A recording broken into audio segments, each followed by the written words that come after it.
Hey, what is up guys? In this video we are going to learn what is for off loop in JavaScript. JavaScript has three types of for loop. The traditional for loop, the for each and for off. The first one is traditional for loop. In traditional for loop we can get the array elements or objects by just incrementing the index numbers. Okay. The second one is for each.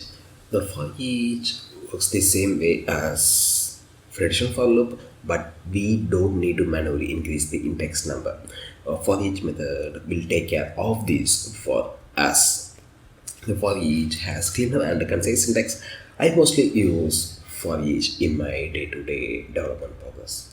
Okay, and finally we have for off.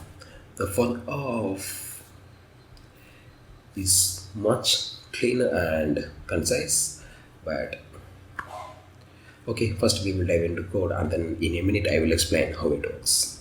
Here first I am going to create an array of tech companies.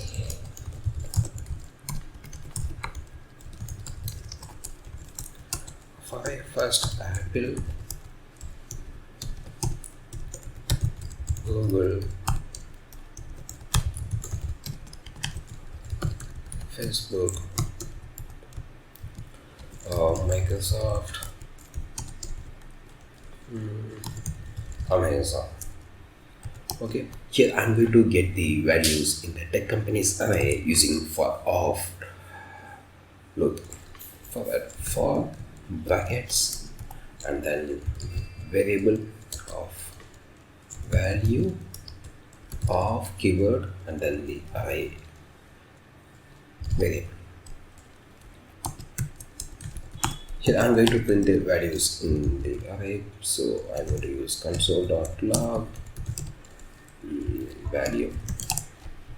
Okay, here we have the output of Apple, Google, Facebook, Microsoft and Amazon in the same sequence as it is. Okay, if you want to get the index numbers along with the value, we can simply use tech companies dot entries. And also here I'm going to use the destructuring concept to separate the values of index and value. Okay, so console.log value is at position okay index. That's it. Okay, now we have the output of value is Apple at position 0, value is Google at position 1 and so far. That's it guys. If you like this video, thumbs up. If you dislike this video, thumbs down. Don't forget to subscribe to this channel. Bye.